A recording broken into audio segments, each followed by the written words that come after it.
And welcome to the Pride of Detroit PODcast, prideofdetroit.com, Pride of Detroit on Twitter, Pride of Detroit on Facebook, on Twitch, on YouTube, Spotify, Stitcher, Apple Podcasts, Google Podcasts. The list is too long to really keep going here. Get the podcast, the PODcast wherever you can, because we are the Pride of Detroit PODcast from prideofdetroit.com. It's what we do. It's what we're doing here to talk about the Detroit Lions all the time. It's an obsession. We have something seriously wrong with our brains because we just keep talking about Lions. I am Chris Perfett, as always, your adequate host. I can't talk because I have a mask on right now.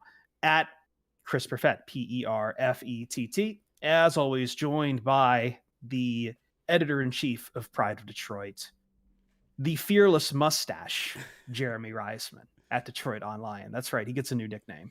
Yeah, I mean, the mustache legend grows again as Jamal Williams has now added himself to the list of players/coaches that seem to enjoy it. So I don't know what the future holds with this. I think we need to reassess the future of the mustache. We're gonna have to call you like El Bigote Sin Miedo or something, like the mustache without fear. Just you. I don't know. You want it. You've been wanting to get rid of that thing for a while. And I don't think it's going to happen. We'll see. We might have to start fundraising for it again because I don't even know anymore. No. That thing is giving funds back. Not to spoil something, but let's just, again, if you didn't see this, Jamal Williams, who we're going to talk about in a second, saw Jeremy's mustache and he loved it. So, it's just going to keep rolling.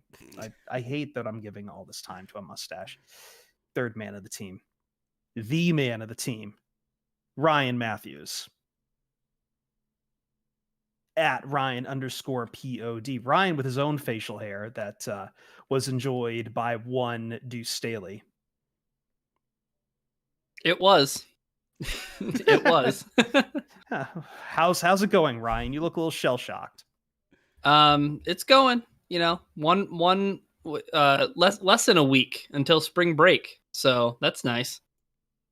See, and now here I was thinking, Jeremy, that he was just a little blown up because of the first round of the NCAA tournament and his friend Bovada King 69. But I think it's more because just that. I forgot Ryan is teach, and this is the time of year that is vacating his eyes. Can we at least get a promise right now that during spring break you're not going to lift your shirt up or anything on stream?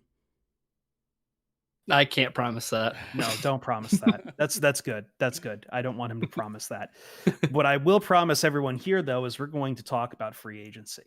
Jeremy has been, we've been doing podcasts last week as Jeremy, myself, and Eric Schlitt have all jumped in here. I think Ryan was in for one too, if I believe. I'm kind of losing track of my days. Did a locker room. We've been busy for this week. I apologize for those of you who try to listen to everything, and I also appreciate those who try to listen to everything. But we've been busy this week because it's free agency, and we're all happy about that. And now here on this podcast, it's time to settle back a little bit, not do emergency podcasts, but to do the regular podcast and just talk about what the Lions have done so far. And we did the free agency preview. Now we'll do the free agency review. We're going to rewind, go back, and look at it all again.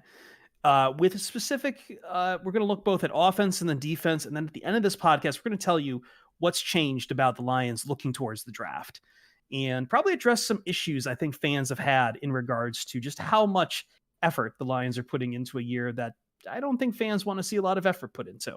But we start with, can I start with Jamal Williams since we were just talking about him? Can we start with the running backs? Because I think that was the most interesting signing to me, was the Jamal Williams signing. I know for basically, DeAndre Swift's going to be your RB1, but he was a signing that I think has made this backfield very dynamic on paper. And between him, Kerryon Johnson, we're probably seeing Peterson out, but between those three, that is a backfield that is dynamic. It is a backfield that is varied. It has a lot of different weapons out. It has a lot of different abilities out there. And I thought the Jamal Williams signing, just speaking with some of my Packers fans, it was a sneaky good signing. And we talked a little bit about it on our locker room because it had just kind of gone down right then. But Yeah, I'm with you. And the other thing he brings to, I mean, now you mentioned, they've got those three guys. They're all, I think, 25 or under. So it brings youth. And that's the position Mhm. that you need youth, because we also know what happens to running backs who kind of cross over that 30 threshold. So the Lions have finally gotten an RB2 that isn't in the sunset of his career. And so I like it. I was kind of hoping to see Kerryon Johnson get a legitimate shot at the RB2 job. But at the same time, you look at Jamal Williams' cap hits, it's 1.625 this year, 4.375 next year. You can kind of get out of that second year easy if you need to. So you're not investing a whole ton, and you've got a guy who has starting experience. You've got a guy, like you said, who can do it all. He can block, he can catch, he can run. You've got a guy who as Ryan likes, best availability. Best. Oh, I messed it up. I blew it, but he's available. He doesn't get injured all that often, so he's a guy that you can plug in if something happens to DeAndre Swift or Kerryon Johnson, two guys who have dealt with injury issues in the past. Now you got a more reliable guy that can step in and, if he needs to, take the bulk of the carries. So I think I'm going to give out grades for each of these signings, and I'm giving this one a solid B+. B+. Okay. What do you think, Ryan? Yeah, I'm happy with the signing. I would give it a B. I think there's two things that happen with Jamal Williams signing. One, as Jeremy mentioned, you get a guy who can do it all. He can run the ball, he can receive, he can also pass protect. And one stat that I like is that he has PFF grades of at least 83.3 in each of those things since he was drafted. Mind you, they haven't all come in the same season, but it just shows how capable he is of doing all those things. And the second thing that he brings is, as Jeremy also mentioned, that youthfulness, but he's only seen north of 500 snaps just once in his career. So I think the cool thing about this very affordable signing for the Lions is that they get another running back who can, step in a pinch.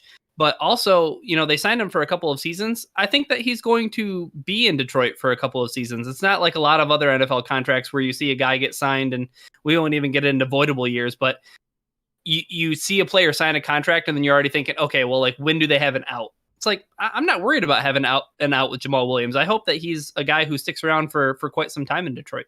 He seems like a very positive person too. And I know in his press conference, there was the words positive competition.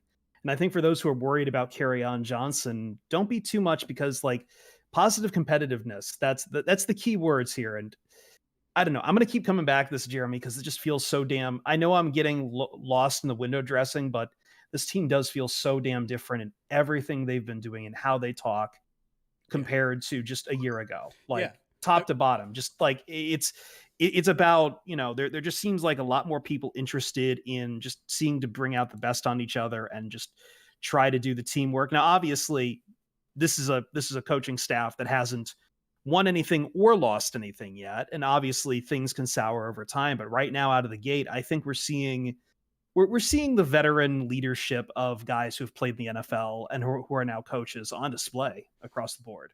And to me, it's not about necessarily the team, the leadership, the teamwork, that sort of stuff. I mean, we heard those kind of, buzzwords from the last, regime, and you get all these football character guys that are just all about the Patriot way and all that sort of stuff. To me, it's more about personality. I mean, we talk about Jamal Williams, the football player, a good, well-rounded guy. Jamal Williams, the personality. If you haven't watched his introductory press conference, go watch it. The dude is extremely fun. The dude is positive. He's funny. He's going to be a personality, and throwing him and Kerryon Johnson and Deuce Staley in one running backs room, like, I want to be there. That sounds like a lot of fun. This team is going to be fun again. It might not be good, but it's going to be fun again. And this running back room also pretty talented too. So if we're talking about, one position group, I think in this entire team that is both filled with a lot of fun and a good amount of talent, I think the Lions are probably set at running back more so than they are any other position on the field right now. I just want to watch anime with Jamal Williams. I'll watch JoJo's Bizarre Adventure with him. Speaking of a bizarre adventure, let's talk about quarterbacks, huh? You want to talk about? I was going to go to wide receiver, but I feel like let's just knock the quarterback. Let's knock the quarterback pin down right now. So Chase Daniel's out. Lions tried their damnedest to try to trade him. Did not work. Nobody bet there. They still save about north of $2 million against the cap by cutting Chase Daniels. So there's that. And then Tim Boyle comes in. He is your new backup quarterback in Detroit to Jared Goff. Well, I thought Jared Goff had a pretty interesting and a pretty good introductory press conference coming to Detroit. I know a lot of fans aren't really high up on him right now, but I feel like I need to devote a later podcast to Jared Goff. But Tim Boyle is your backup quarterback. Jeremy, this is your favorite topic to talk about, backup quarterbacks. I'm to talk about a backup quarterback. I'm immediately throwing this to Ryan because Ryan was trying to hype up Tim Boyle a little bit when the signing first went down via a Packers writer. So I'm going to defer to you. I'm going to let you hype up Tim Boyle because, one, I don't care about backup quarterbacks. Two, try to convince me again that this is something worth caring about. Okay, let's keep things into perspective here for a minute. Okay, so it wasn't me who hyped up Tim Boyle. It was Tom Silverstein of the Milwaukee Journal-Sentinel, who is a Green Bay Packers beat writer, and he's been writing on the Packers beat for quite some time. He had a tweet that said, "Good signing for the Lions," in regards to Tim Boyle. He will push Goff for the starting job. No. I immediately read that tweet, and I was like, that's not as complimentary of Tim Boyle as it is an indictment of Jared Goff. And it was funny because I quote tweeted that and Silverstein liked it. So clearly he has a feeling about Jared Goff. Is he a Rams beat writer? Yeah, right. So here's what I'll say about Tim Boyle. I think that legitimately he can come in and he can win the backup job from David Blau. Yep. I think that's definitely on the table. That's not hard. Well, let's just say that Tim Boyle will go down as the greatest backup Lions quarterback who came from UConn. Okay. Ouch, Dan. That's a very specific, very specific.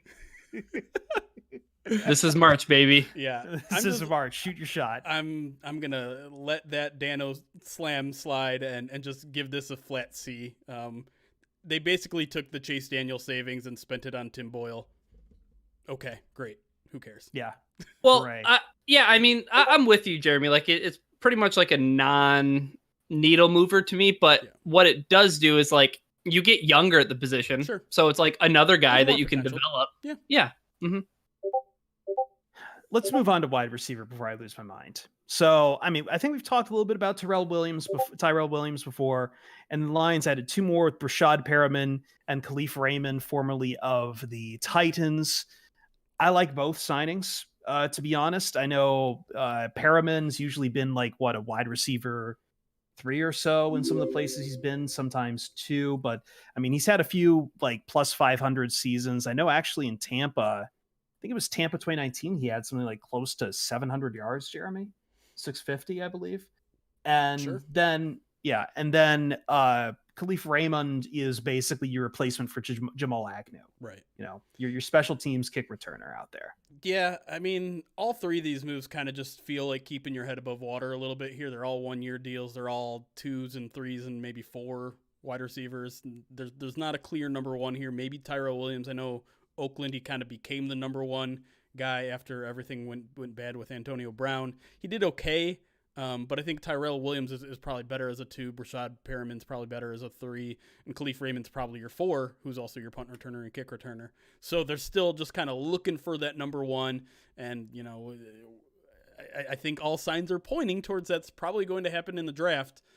Could be with that number 7 pick, but it's also good depth in this year's draft and at the wide receiver position. So yeah, hold that thought. Because we'll talk about how I think things are going to change for the draft. Ryan, any thoughts? Because I also want to talk about at least one person who's left too. Yeah, for sure. Brashad Perriman is an interesting signing to me because I think that he started to put things together a little bit in Tampa Bay. And then he did himself a disservice by going and playing football for the New York Jets.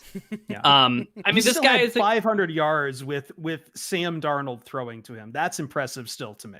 Yeah, for sure. He's a guy who really struggled with injuries. I mean, you're talking about a guy who was a former first-round pick, and he was, touted coming out of UCF as a absolute burner. And then it was injury after injury after injury.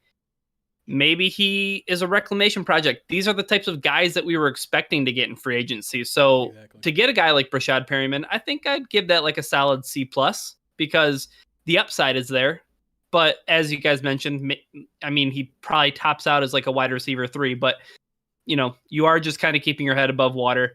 I'm actually really excited to see Tyrell Williams play for the Lions this season, and I don't know if he'll necessarily go in. Let me say this: I don't know if he'll finish the season as wide receiver 1, but I do think he'll go into the season as wide receiver 1, regardless of what the Lions do in the draft. But Tyrell Williams he's an interesting signing to me.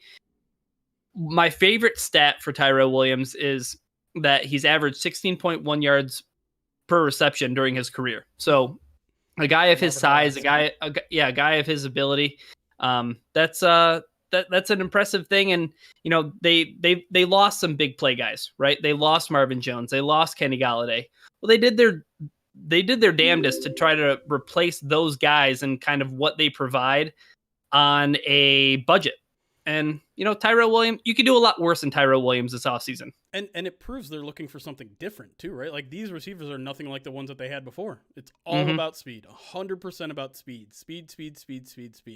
And that'll speed, SEC speed. And that I think that's going to help Jared Goff out a little bit. I listed him as a loser of week 1 of free agency, but the one thing that I failed to mention was that they're getting guys that he's comfortable with. They're getting those speed guys that he was used to in Los Angeles. So that's why I get it. Like I totally understand the strategy. Like you spend less, you're probably going to spend less than $10 million on 3 guys instead of spending, I don't know, $18 million on one guy that is going to be partying in New York in a little bit. So I get the approach. It's not one that's very exciting. It's not one that is going to make any splashes, I would say, in 2021. But it's a completely logical move. So I'll go Tyrell Williams, B-. Brashad Perriman, C. It's fun to have a Perriman again. Khalif Raymond, D+. I mean, nothing against the guy, but he's just a punt returner. Yep. And for me, I just want to talk real quick because we did lose, you talk about what Detroit has lost. It's definitely a minus as far as wide receiver because you lose Marvin Jones to the Jaguars. You lose Agnew to the Jaguars. You lose Galladay. I thought Galladay, I'm really interested to see what he's going to do in New York with the Giants.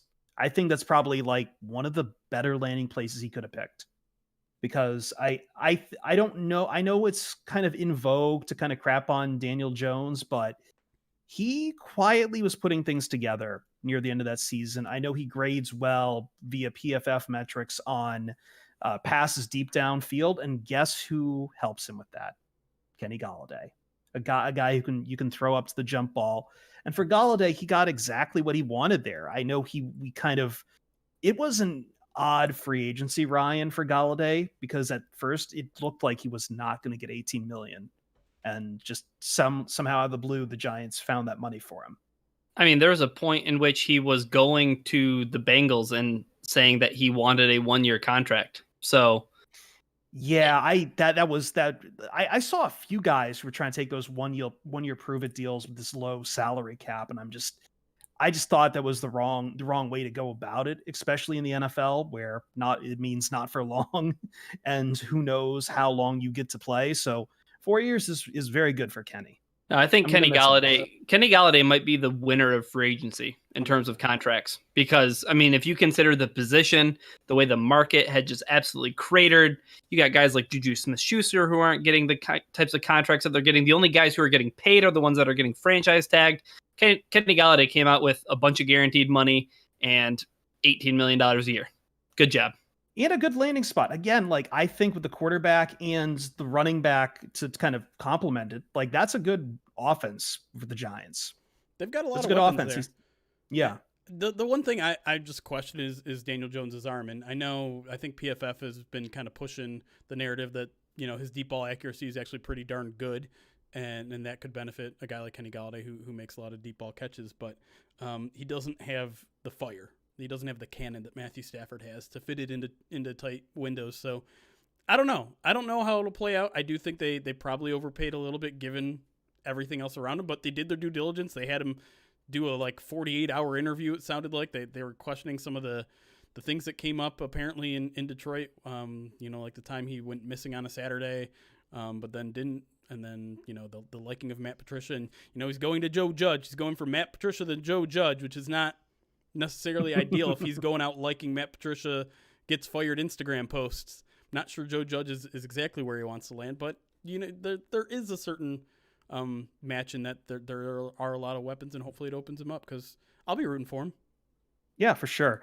Real quick, let's grade the last two positions on offense. Tight end, Josh Hill in, Jesse James out. Jesse James, obviously, a lot of cap saving. Josh Hill, kind of the quick, less than $1 million deal for him. Just real quick on tight end.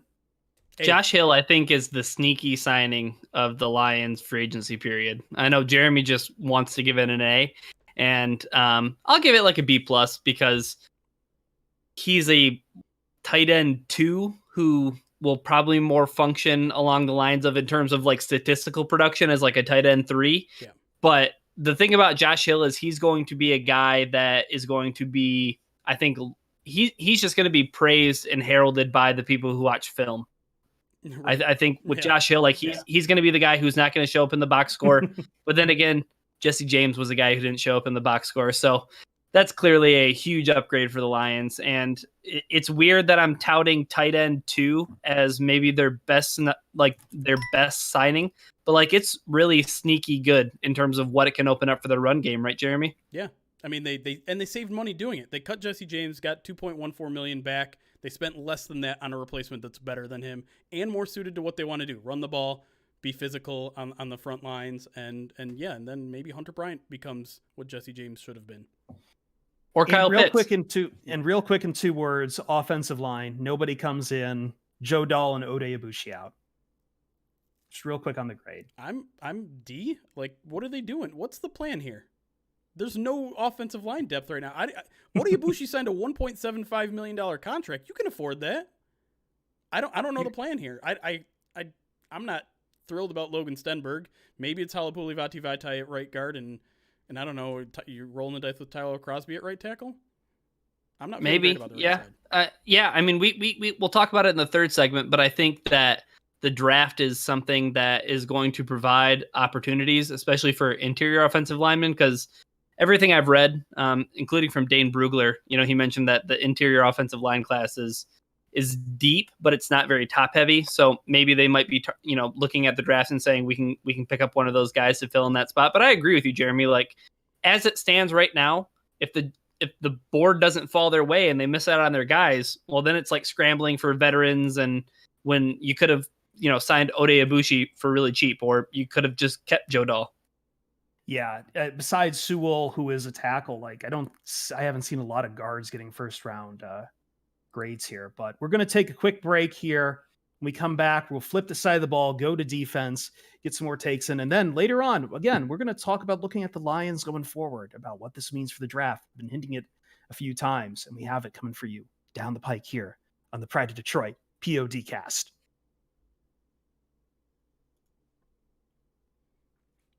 Okay. All right. Really quick on alerts. Just one sub there. CJ Craig with the year subscription. Been subscribed for an entire year, CJ. Appreciate it, my man. Got a couple follows in there. Action Jackson Infinity and Flake Dog. Joey S. on YouTube says regular podcast while wearing a Rey Mysterio mask. Excuse me, this is not a Rey Mysterio mask. Specific masks. Chat really got excited because news broke. Yeah, I saw Joe Flacco to the Eagles. Joe Flacco to the Eagles, indeed. Fly, Eagles, fly. Straight into the pit. I mean, when's the last time Philly's been elite? Because they're there again now. There it is. Someone in chat beat me to it. Eagles are elite, league changing. Yeah, just, man. All right, I'll get Ruby up. He's sleeping very peacefully, but you guys want to disturb him, so I'll get him in a second. Oh, wait, no, that was 2 Ruby cameos. 2 Ruby cameos. You have to do it twice now. Uncle Indigo with the 11 months, just a month short of the year. Appreciate it, my man. Thank you for the sub. Appreciate it. Appreciate it. And thank you for the pets, 2000. So besides, like, I find that interesting again on the wide receiver class, that is just a lot of prove it. Like, as you said, the Juju thing kind of shocked me. Like, I know it was kind of the pits for Juju, but still, like, Conrad, I mean, the most surprising thing about Juju, real quick, is that apparently he had more money on the table from other teams, and he decided to go back to Pittsburgh. that was I don't It seemed like get that. I bridge think had been burned almost. Yeah. it's not only that, but I Pittsburgh's not one of the teams I'm expecting to go up this coming year. I'll just say that. Conrad asked, where do you guys think Cephas stands on the wide receiver depth chart with the new signings and a possible first-round receiver coming? It's tough. He pushes it, right? Like, he pushes from the bottom. Like, he's pushing. I feel like Quintez Cephas is pushing up. It's tough because he doesn't fit that bill of, speedy necessarily guy, but Not at all. But at the same time, like, they don't have a slot receiver still, unless you're putting a lot of faith into what's his name, the Khalif Raymond, as your starting slot guy. Like, I don't think Tyrell Williams or Brashad Perriman are best in the slot. They could probably play it, but I don't think they're full-time slot guys, and so maybe that's what you're looking at. He's almost as big as I am, man. Jesus. Maybe. Do you know who you could put in the slot? Kyle Pitts. Just trying to figure out what I should do with you. Should I deafen? Nah, we'll just leave it. Put Kyle Pitts in the slot.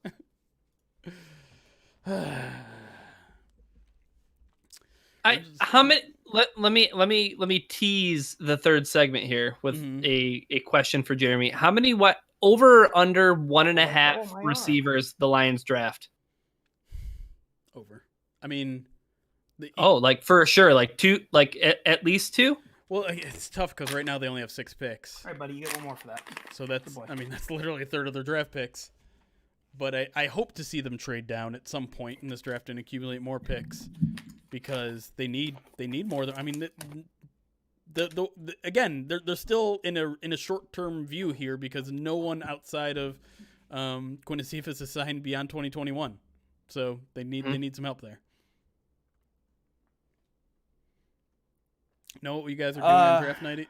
Probably the same kind of thing we did last time, which is just have a bunch of staff in on a Zoom big or ass one of Zoom these call, yeah, and just kind of be live for most of the night. Kind of have the same problem as last year in that the Lions pick pretty early on, not as early as last year at least. Maybe they jump up though, or maybe they trade back. Maybe they trade back, trade up, or trade down. Earlier, Jeremy, I put that nightmare scenario in Slack. Mm-hmm. I think your nightmare scenario would be trading up to get Kyle Pitts. Oh, yes. 1,000%. I hate trading up, period. I would understand it for a quarterback. I mean, that would be every Lions fan would freak the F out. Like, yeah, sure. Maybe everyone but you, maybe.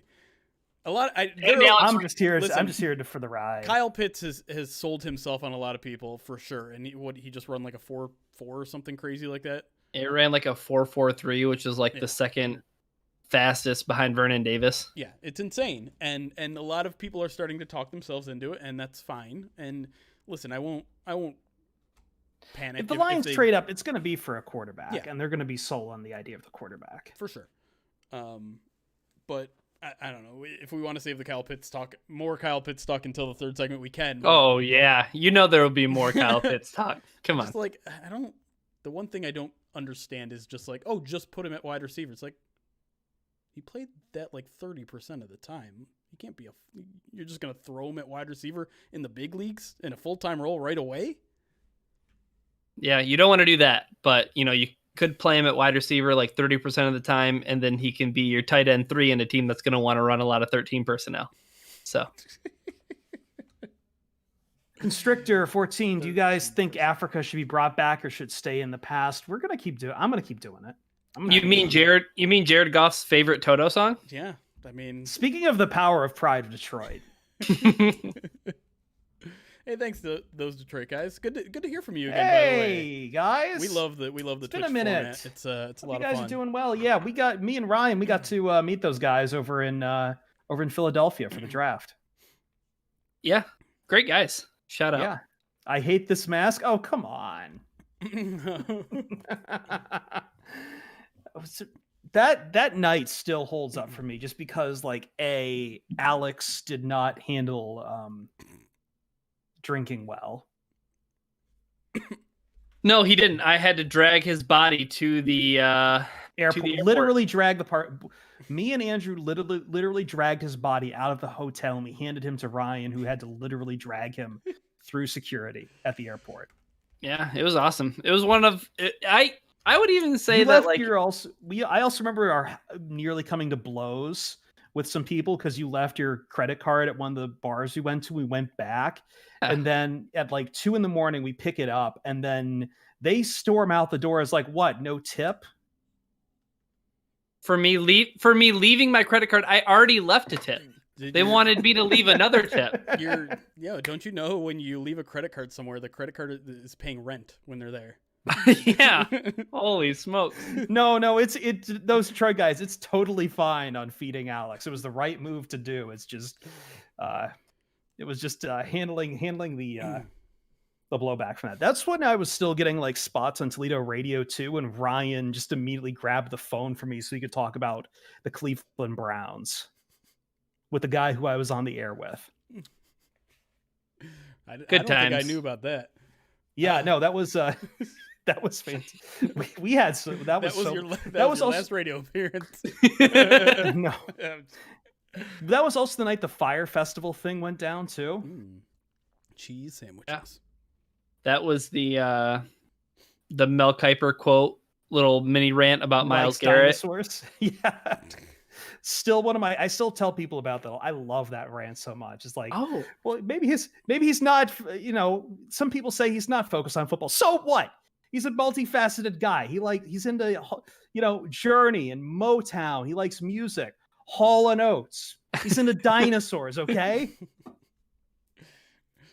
Really quick, thank you to Constrictor for the 9 months using his Twitch Prime on our channel, which I'll use as a reminder. If you have Amazon Prime and you're here watching us on Twitch, you can link your Amazon Prime account to your Twitch account, and that will give you a free subscription to a Twitch channel every single month.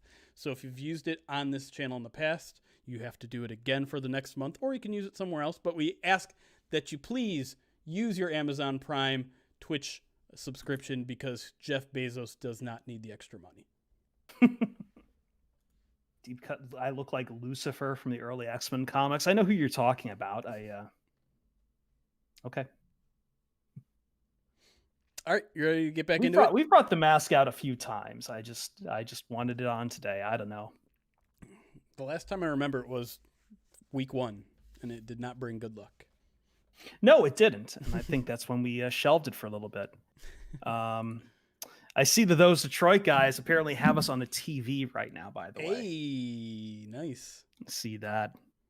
That's how it should be. We should get our own show on like terrestrial TV or something. I don't know. What is this? I'm like picking my nose on the picture. No, are you? No, I'm just scratching. Yeah, apparently I'm just scratching it, okay? Yeah. Appreciate it's that. Pollen season, baby. It's pollen season. Show name Jeremy's mustache and threads. God. We've given too much power to that thing. No, right, Deuce named our show The Three Amigos. That's true. The Three Amigos podcast. I like it. Where Jeremy is Chevy Chase. Nope. We've established that is the one person I am not. I'm very much a Steve Martin type. My hair's even turning gray. I guess I kind of lost interest in Steve Martin when was it Steve Martin who did the Pink Panther remake? Yeah. Yes. Yeah, I didn't. Hamburger. My dad had all those old Peter Sellers Pink Panther movies, so I grew up with those. So hamburger thing's so stupid. I forgot about it until now. Quick, list cast. Top 5 Steve Martin movies. Oh God. I don't even like his movies that much, but I like him a lot. I don't want to think about. I've watched all 4 hours, the Snyder Cut in one go. I don't want to think about movies for another 2 weeks. You did that to yourself. Yeah. I know. Well, here's the thing. I knew if I stopped it at any point to come back to it, I would not finish the movie. Yeah, that sounds like a great plan. Why didn't you do that? Because it had to be experienced, Jeremy. It had to be done for science. Plenty of other people were running that experiment. Yeah, I was also as far as movies and experiments go, like, you know, there's people out there experimenting by watching, I don't know, an entire franchise about car racing without stopping, right? Or something Are like we talking Batman about versus Pixar's Superman. cars? We all have our vices. Yikes. I was, in my defense, a friend promised to like watch it with me and he passed out drunk. So he was the real winner that day. Yeah. Clearly. Oh boy. Okay. Ready to get back into it? Yeah, I keep am. forgetting Now to that I put got the on-air notice. So I'm going to use it this segment. I don't let the haters get to me on the mask. The mask is fantastic, and I've told people at some point I am going to get a customized one just for like Lions gear.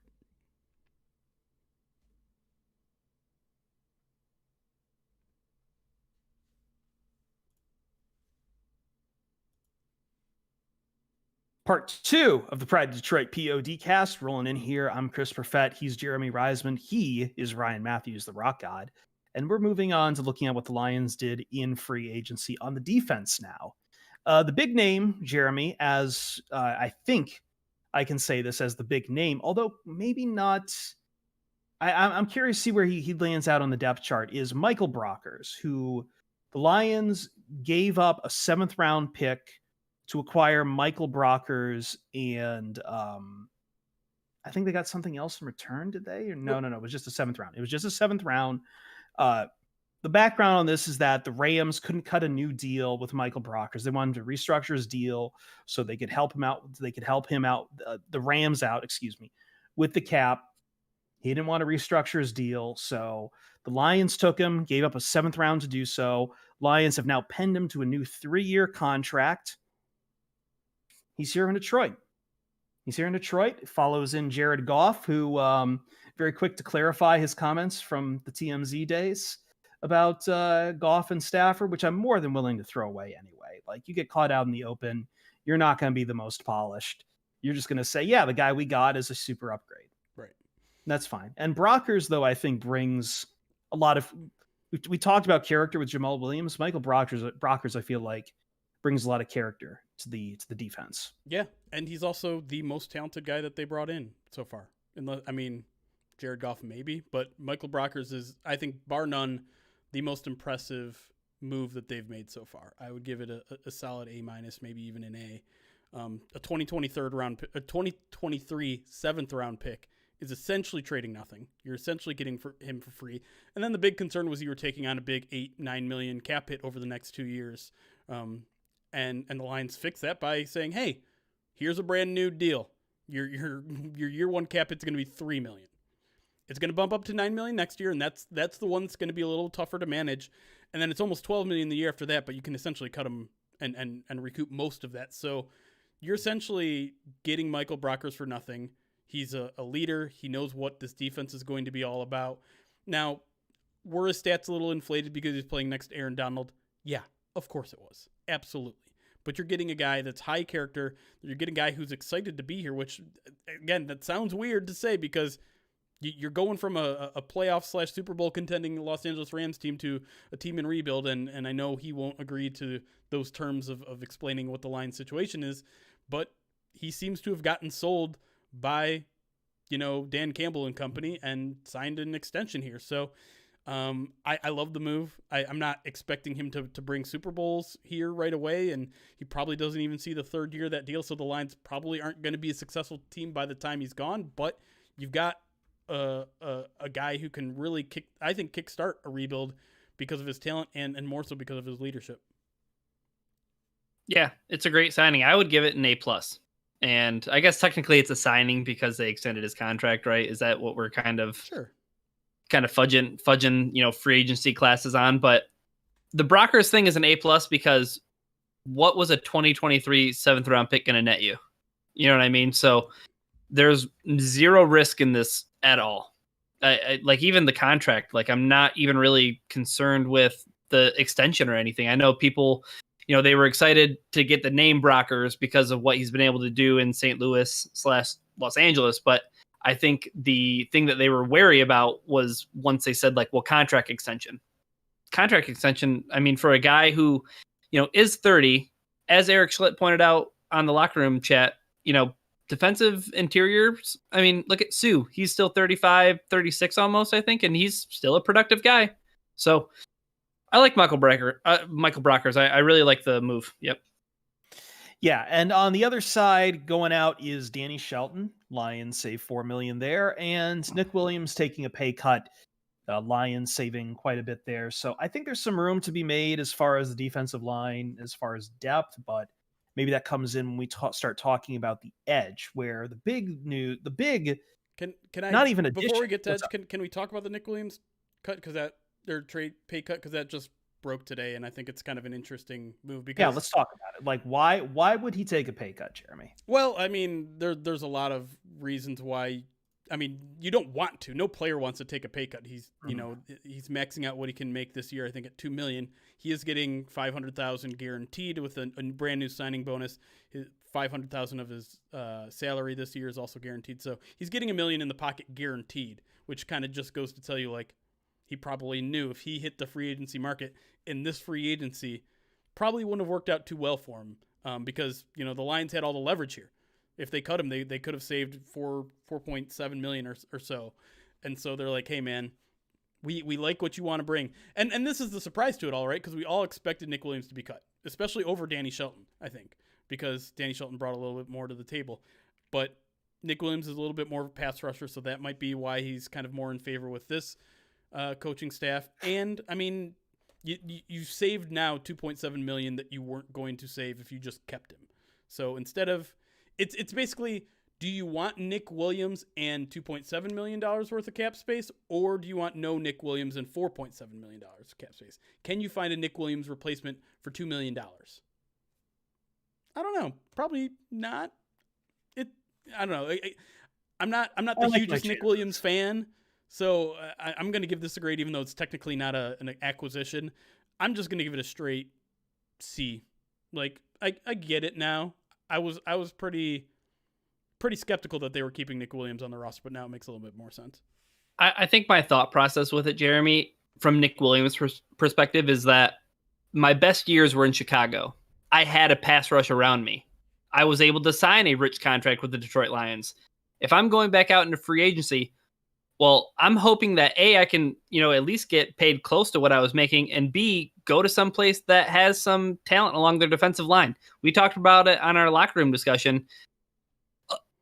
We talked ourselves back into it on the locker room discussion. The Lions defensive line might be the best part of their defense. Flowers, Okwara, Brockers, and now Nick Williams. I mean, Nick Williams is certainly the low light of that, but... And Penasini. and Penasini, and that's not even mentioning the young guys that we're hoping finally take that jump in Austin Bryant and Julian Okwara. But yeah, there's promise there. So if I'm Nick Williams, I'm hitching my wagon to those guys, and hopefully I can have another productive season and make a new contract somewhere else.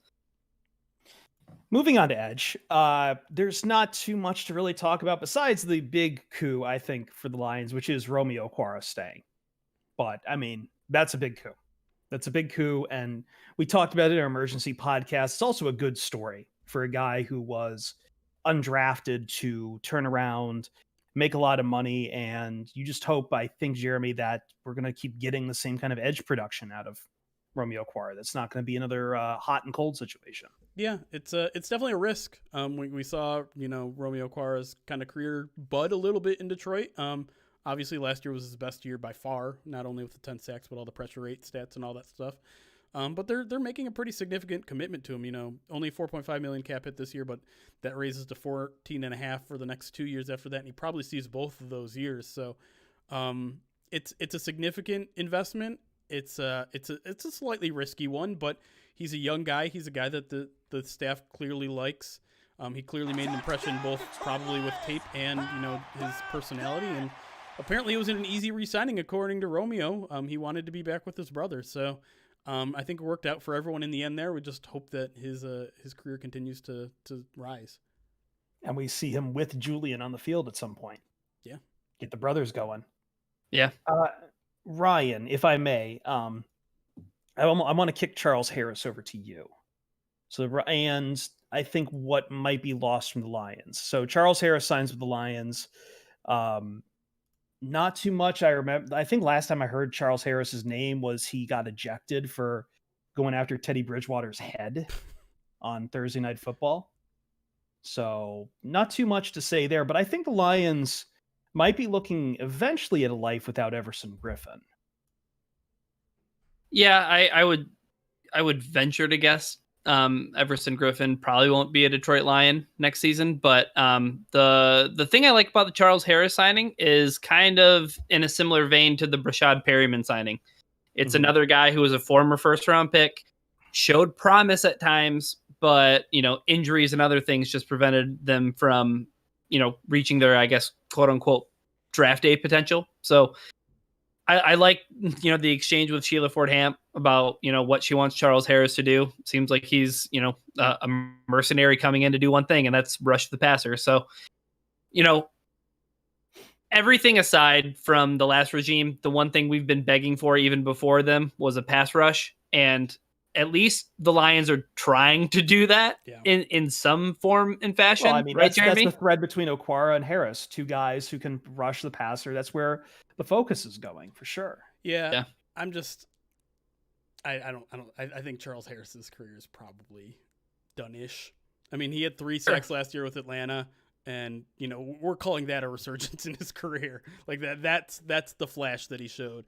I'm not entirely certain that Charles Harris makes the roster, if I'm being completely honest. Like, I know he's got $1.75 million in cash, and it's all guaranteed, so they'd be taking on a little bit of a cap hit there if they decide to part ways, because they get nothing in savings. But I don't know. I think it doesn't hurt to take swings like this because you're only paying less than $2 million. And given where the Lions are at, this is pretty much the only thing they can do this year. They're not going out and getting building blocks of the future because the cap won't let that happen, and they probably shouldn't be doing that right now. But yeah, I'm kind of glossing over this one and not chalking this one up as a win. Probably a D signing for me. I think it's it's basically due diligence is the way I look at it. Is like, if you've got something in Charles Harris, you take a flyer on it, you blow less than $2 million, just see what you've got in him. If you don't have anything, then you're not going to really miss that money this year. Yeah, I agree with that. Yeah. What the hell are the Lions doing with linebacker right now? Nobody knows. Nobody knows. Maybe they just won't play any next year. That might, given the last 5 years of Lions linebacker play, I think that might be ideal, Jeremy. So Jared Davis is going to the Jets and getting $5.5 million guaranteed. I guess, hey, if Robert Saleh can turn him around, by all means, go for it, dude. That's good. Go for it. Saleh, you figure him out. I kind of got exhausted trying to figure out if Jared Davis was going to rebound or not. Reggie Ragland also goes to the Giants on the veteran minimum. I think that was kind of, I think he could have gotten a little bit more than the minimum, but I mean, he didn't really do much favors for himself here in Detroit under the last year he played. He's just a better fit in New York, another Patriot style defense, and he was okay here. He's just not what the Lions want now. Yeah, and I feel like that's kind of you say the Patriot style defense. That kind of feels like what the attrition at linebacker is right now, Jeremy. It's basically like, hey, all these guys fit one specific system that we just can't do. So, like, the big survivors, Jalen Reeves-Maybin, he's sticking around, and I know his cap hit is actually quite low this year. I think 1.1 million. But rest assured, the Lions need to do something with linebacker. I just don't know what it is right now. Yeah, I mean, Jamie Collins and Jelani Tavai. I don't know. Yeah. Looks around the room and says, "Which of you guys were former Patriots linebackers?" But we have financial commitment too. Yeah. I just want to ask, do they still have enough to do a 3-4 base though? Like, no, but I don't think they're really going to. I think they're going to have 5 DBs on the field more so, and I mean it also depends on who is Julian Okwara, linebacker or an edge or defensive end, and same with Austin Bryant, same with really Romeo Okwara. Like all these guys are going to sometimes have their hands in the dirt and sometimes they won't. Charles Harris as well. So yeah, I mean. Just silly designations, right? Like 4-3, 3-4, whatever. Yeah, we are getting to kind of an era of defense where everything is very well hybridized. As you say, you're starting to see like 5 DB sets and everything. So yeah, I want to say real quick, if Robert Saleh can turn Jared Davis into Fred Warner, the Lions lost in terms of their coaching search. The cake that they bought was not nice enough. Get a better cake. Get Fudgy the Whale next time. Should have been Just ice cream cake. Everyone likes Fudgy the Whale. Lions screwed up by not getting Fudgy the Whale. Speaking of getting better cake, can the Lions sign anybody in their secondary? Yeah, that's the next story we've got here. Let's start with cornerbacks as Desmond Trufant out. We expected that. Justin Coleman out. I think we expected that. That's like almost 11 million in cap savings between those two guys. Yeah. Walking away. So that's big, but yeah. Also cutting the guy that they were expecting to be their CB1 and their starting nickel corner a year ago. Yep. Yeah. And so, I mean, I don't know. Like I kind of pushed back on this when Eric proposed it, but like it's starting to look like, maybe Imani Oruwariye and Jeff Okudah are your 2 starting corners. I was hoping they'd add a veteran to push the competition there. And there's still plenty of time. Maybe they do that. Maybe they draft a guy. But I think the main concern right now is nickel. And that's where a visit comes in that might be happening in Quan Williams of the 49ers free agent nickel guy. I think a guy with a lot of promise. He was basically the starter for 3 or 4 years there. He was actually pretty good before he went there. There was just there was a weird thing with his injury where I don't even remember. What was the team before the 49ers he was on? He was with Cleveland. That's right. Yeah. And there was some sort of like dispute with his injury. It ended with him getting cut. The 49ers came in, swooped him up. And he really has been a really, really good nickel corner since then. And so I'd love for the Lions to be in on him. It sounds like the 49ers are interested. There are some other teams interested in him. It might drive the price up a little bit where they might not be willing to spend, but that would be a really, really good signing that would make me feel really, really good about the future of the nickelback position. Yeah, but if you're Jeff Okudah, you've got nowhere really to hide right now. We're going to learn. I know we've all been saying that his talents, like, okay, I know, again, corners need time to develop in the NFL, but at the same time, it was like a third overall pick too. And it's things are going to have to come around pretty fast now for Okudah, because it seems like with the depth right now, he's going to be thrown in the fire. But I think, Ryan, this is another draft class where there are plenty of corners for you to have. But I feel like we've been saying that about a lot of positions, that the Lions are just not going to have the picks to get everyone they want at every position they need right now. Yeah, but the thing that's concerning about that is the Lions' top cornerbacks might be very young players. Mm-hmm. And I think I'm right there with Jeremy. Like, you need more veteran bodies back there. So another interesting name, not necessarily a cornerback, but a guy who can, kind of play a little bit of whatever in the defensive backfield. Kazee, Lions hosting him for a visit, and potentially they can bring him into the fold. So we'll see. I think even after the draft is done, you're going to see the Lions maybe churn out some veteran camp bodies at cornerback potentially. Yeah, for sure. That brings us to safety, though, which, again, besides the visit planned by Damontae Kazee, no real change. Miles Killebrew, he is signing with the Steelers. We don't have contract details there. So much for your safe bet on buying the Miles Killebrew jersey. Yeah. I mean, one of our oldest jokes finally falls. This is kind of what, we're going to get to it right next, but like, what are the Lions doing with special teams? Maybe they don't care. Maybe they get rid of a good special teams coordinator. They get rid of, some key special teamers. I think the special teams could be, they get rid of Jamal Agnew. They get rid of, who we're about to talk about, Matt Prater. I don't like not signing Miles Killebrew. He's also a leader in that locker room. In terms of character, you have to imagine he's a perfect fit for what Dan Campbell wants. So I don't quite understand this. We'll have to wait and see what the Steelers contract is. Maybe it was just ridiculous for a special teamer. but I can't imagine it's that much. So I'm a little perplexed by that move.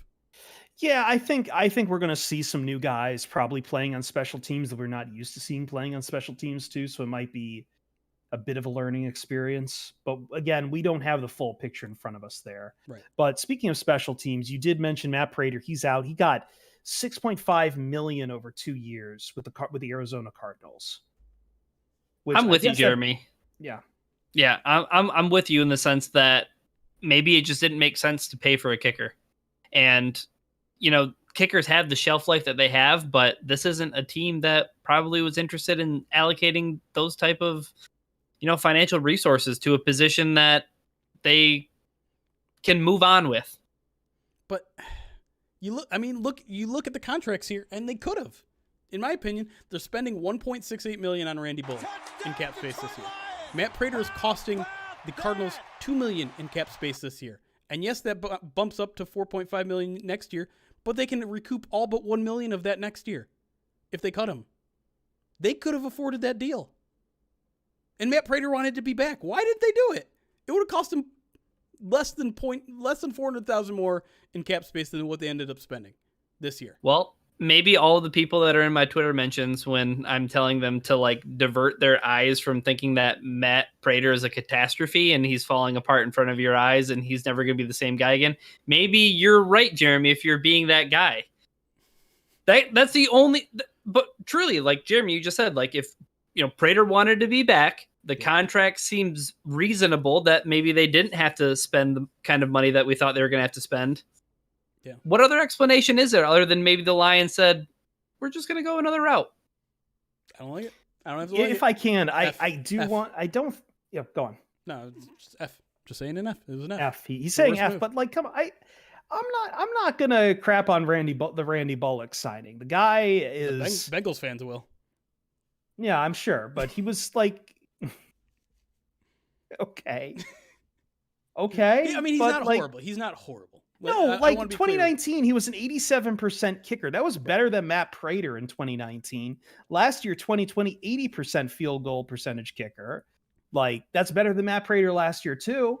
By percentage, he's a better kicker.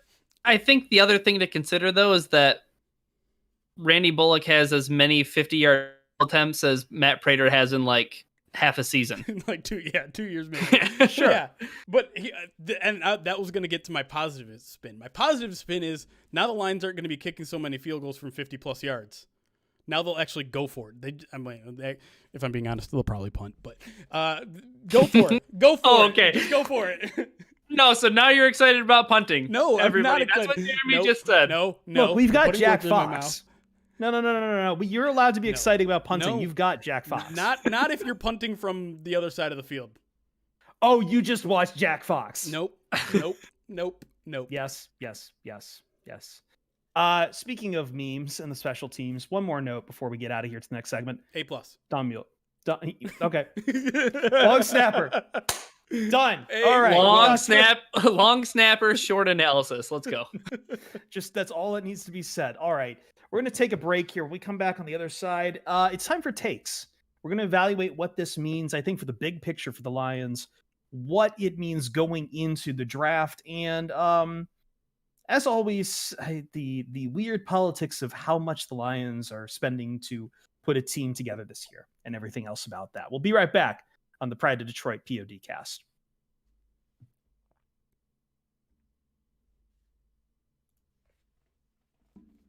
Kerry Hyder got a nice deal with the Seahawks. He did. Awesome deal. And I don't think there's any Detroit Lions fan that doesn't love Kerry Hyder and love to see him make a 3-year, $16.5 million deal. Jesus Christ. With the Seattle Seahawks. That's awesome. Good for him. I mean, he played pretty well in San Francisco, so. Yeah. Good for him. Kerry Hyder is one of the best stories that, since I started at Pride of Detroit, one of the best stories of, anybody who was, on the bubble and ended up, overcoming in almost insurmountable odds, literally. I mean, and if I can, I don't know why Google is giving me a picture of someone from the Cowboys who is clearly not Kerry Hyder when I Google search Kerry Hyder. I couldn't tell you either. But yeah, I mean, he's living proof, one, that the preseason matters. He's also a phenomenal story in that the season in which he was going to get paid, he tears his, what was it, Achilles or was it an ACL? It was an ACL. It was Achilles, I thought, It might because have it was a big deal. very first game of the season. That was going to be his breakout season. It was against the Colts. Yeah. And then he comes out, and that's basically the end of his Lions career. He goes to San Francisco, balls out for what I'm assuming to be not much of a paycheck, and now like 3-4 years later, after all that, dude is getting $5.5 million a year. Hell yeah, Kerry Hyder. Hell yeah. Conrad 66, Kerry Hyder was on the Cowboys. Yeah, he wasn't white when he was on the Cowboys, though. He threw a Kappa in there. That I think he's lying. Was Kerry Hyder on the Cowboys? Did that happen? Yes, he was. He was, but yeah, I mean, that's just a fun story and super. I wasn't covering the Lions in person much when he was there. Was I at all? Because that was like the 2016-2017 season. He was on the team for 7 games in 2018, apparently. I should have been there. I guess I never had any interactions with him, but all I hear from the media guys is he was amazing. No, he was a fantastic story. I remember us covering him quite a bit. Hell yeah. Really quick with some alerts here. Jetty F Baby gifted a sub. Appreciate that to get you fit. And then Nick Coscarelli with the 2-year subscription says 2 years Jesus, down. Man. Can't wait for the next 2 years. Oof. Imagine the facial hair we'll have then. Be like freaking caveman over here. Just you hair won't growing be able out of to places. see any of our face. We're gonna look. It's just 3 cousin its sitting in like wearing Jared Goff jerseys. Yeah, I mean by this time in 2 years, like we'll be talking about like what are we gonna do with our day with the Lombardi? They don't really do that in the NFL. That's just a Stanley Cup thing. Unless you're Tom Brady. Yeah. True. Then you can just throw it around willy-nilly, I guess. Well, what was that number 6 for him? Yeah. 6 or 7. No, that was 7. No, wait. I don't want to think about it. I'm a bad football fan, but like I'm saying, like once you've been around that thing so many times, you kind of treat it like he, treated it. I think he was more like, oh hey, I get to like celebrate warm weather in a parade in February. True. Those Detroit guys, thank you for the follow, and if you haven't yet, make sure you hit that follow button. Boom, like that. That way you'll get alerts every time we go live. If you're doing it on your phone, make sure you have the Twitch app or the YouTube app. You'll get those notifications. Follow us on both platforms, either one, your preference, maybe both. We appreciate it either way. We usually do these, if this is your first time around, we usually do podcasts at least twice a week. We're trying to make it 3 times at least on the Twitch channel, and some of that is just Twitch exclusive stuff. So appreciate any sort of following. Trying to get partnership here on Twitch. No offense to you YouTube people. We're going to try to keep, if we get partnership, keep doing some maybe YouTube exclusive stuff. But all that stuff is down the line. Getting a question from YouTube, speaking of which, Brandon Hunt. Quick take on Daniel Hunter. Should Lions go for it? Is he? I thought he was still under contract.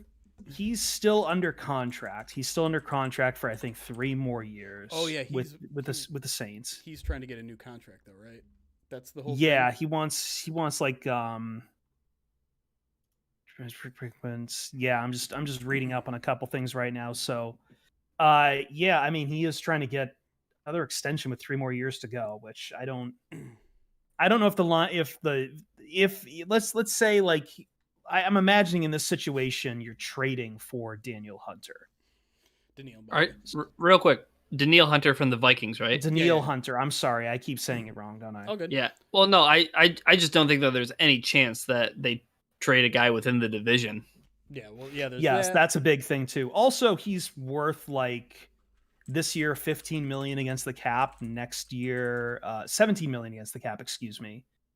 Then 2022, $17 million against the cap. 2023, $14 million against the cap. and you'd probably get rid of some draft picks to acquire him. Yeah. If you haven't yet, I would head to Pride of Detroit and look at the we put out an article today about the sobering salary cap situation for this year, which essentially says if you include the cap space that they need for the draft picks this year, and that's assuming they don't trade down and accumulate draft picks, Lions have about $4 million in cap space right now. $4 million. Yeah, and I mean the NFL. I know everyone was waiting on them. I even heard some takes from a week ago or so that like the Patriots were doing the right thing because they're spending because the cap would go up because of the TV deals. But the TV deals look pretty crazy, but I don't think anyone's going to feel the impact of that on the cap this year. Yeah, I mean the Lions are just in a tough position right now, and listen, you guys aren't going to like it, but restructures are coming. And the one that makes the most sense and the one that'll save you the most money and the most that will get the Lions some room to fill out a freaking team right now. Because like we just kind of ran through it. Like they don't have linebackers. They don't have corners. They don't have safeties. They don't have offensive line depth. I'm nodding because I know exactly who you're talking about. Can I guess? Can I guess? Sure. For $500. Garrett Joff? Yeah. It is indeed Garrett Joff. That's fine. That's totally fine. I'm coming around on it. It's gonna rub some people the wrong way though, because there's no dead money past 2023 right now, or past 2022 right now. You could cut ties with him after next year, and it won't cost a damn thing on your books. And the minute you do this, it's suddenly like $15 million on the books, or so. Depending on how much they turn his $20+ million salary into a signing bonus, but that's fine. It's going to be rough. I'm fine. I'm fine with Jared Goff being the quarterback of the Detroit Lions for the next 3 years. Clip it, chat. Clip it. I think people have show gotten it to him next year. I think people have gotten too in the moment about Jared Goff. When Jared Goff throws 20 touchdowns and 15 interceptions. I'll just be, especially if they draft Kyle Pitts. I'll be like, Jared Goff is making Kyle Pitts look like. Look, I'll eat it if he's not good, but I don't think he's as bad as he was last year. I just don't. We'll see. Okay. I mean, the Lions are doing everything they can to make him feel comfortable, which is good. Yeah. Which is how it works for every quarterback, by the way. That's how it works for every bleeping quarterback in this league, except for ones who are bad. And why they're bad is because they're being misplaced. Like a lot of it is skill, but like most of the time, a lot of the time it is absolutely like there's an odd fit going on. You seem to be suggesting there's no such thing as a bad quarterback in the NFL. Not quite. I've seen Sam Darnold play. By the way, I seem to be alone on that because plenty of national people still think Sam Darnold is salvageable. And as How Am I Not Myself points out, Tim Tebow was bad. Lambo Rambo. So this is an interesting comment because I feel like people who are full in on a rebuild think the exact opposite. He says it's a rebuild, reconstruct all the contracts. I think a lot of people that are like, this is a rebuild, take your lumps now. And I mean, it's tough because you have to walk a line. It's not as simple as, one catchphrase. It's not just like, here, I'm going to take all of the lumps this year. Like, no, you have to have some cap room this year so that you can literally field a 90-person team in the offseason. You're not gonna be the only team out there with 70 players during the offseason. Everyone's gonna get tired, and I mean, you're just not gonna be able to. And I know some people are like, well, that's the point. We don't want to field a team this year. I want to take this from Comrade 66. Sam Darnold and Mitch Trubisky. Sam Darnold. Can I ask you? Speaking of quarterbacks, did the Bears get better or worse than Mitch Trubisky at quarterback with Andy Dalton? No, they didn't get better or worse. They continue to be in quarterback purgatory. I think it's a slight upgrade, but at the same time, it doesn't matter because I was being told that they were going to get Russell Wilson. Dude, everything that's transpiring right now with Deshaun Watson, like awful. Let's leave that alone. But, like, leave that alone. Yeah. But the only thing I'm saying is, like, when you're Bears fans and you're talking about Watson or Wilson or all of these quarterbacks, and then you get the red rifle, like. So for 3 weeks, I almost feel bad. I can't wait for them to draft Mac Jones. I can't wait for it. Oh my god. Or Kyle Trask. Kyle Trask that would Mac be even Jones. better. That's funnier. No, Like, yeah. Like the Bears try to get like an impact player that's going to help save Ryan Pace's job in the first round, but in the second round they get Mac Jones. No, they're going to trade up in the first to get Mac Jones. Out of the second round, they take like some guy. You're like, oh dang, I don't want to see him on the Bears defense, and then they come back into the first round. Get Kyle at the end of it. Yep. I have been saying for 3 weeks, whenever I'm brought on the air on the radio shows I'm on, it's like the Bears aren't going to get Russell Wilson because the Seahawks aren't going to move Russell Wilson, right? Because that's career suicide for everyone in that Seahawks organization that makes that move to get rid of Russell Wilson. Like, I want to say if the Seahawks were to trade Russell Wilson in the same offseason that Matthew Stafford got traded, that would be that would go down as like one of the most important off seasons, I feel like, in modern NFL history. Yeah. Like, think about what that would do for the power imbalance in the NFC West. And the Seahawks and the Rams have just been throwing blows for how many years? And then, you would have Stafford come in and Wilson go out. So long to a top 10 pick from the Rams.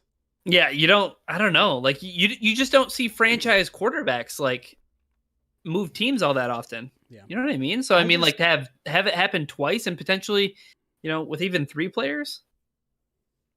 I just didn't see it happening because, again, I feel like if you were involved with Seattle, you traded Russell Wilson, you're basically signaling rebuild. People lose their jobs in rebuilds no matter what. And I don't think Pete Carroll is untouchable. I don't think Pete Carroll, if he gets rid of Russell Wilson, is untouchable there.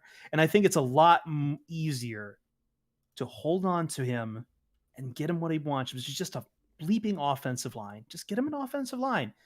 I've been saying for 3 weeks that this situation is more like every time Aaron Rodgers loses in the postseason and then he goes to the media and whines and complains. And then for like 2 days, people flip out. It's like, Aaron Rodgers could be on the move. And then they're like, no, we're going to keep Aaron Rodgers. It's the same situation there. And I thought Bears fans and national media were blowing themselves up into a tizzy. And it was really aided by 2 things. One, Russell Wilson's agent saying, hey, he likes going to these teams. Didn't mean that nothing about the Seahawks wanting to trade him. That's just what his agent stirring the pot. And then it was just guided on because Chicago is a big television market. It's a big sports media market.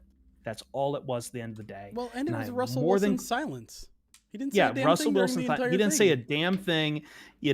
It's so funny because now I'm seeing some people still, they don't want to be wrong, and they are clinging on to the Adam Schefter language of saying the Seahawks aren't interested in trading Russell Wilson right now, and they're clinging on to the right now part, thinking he's going to be traded closer to the draft.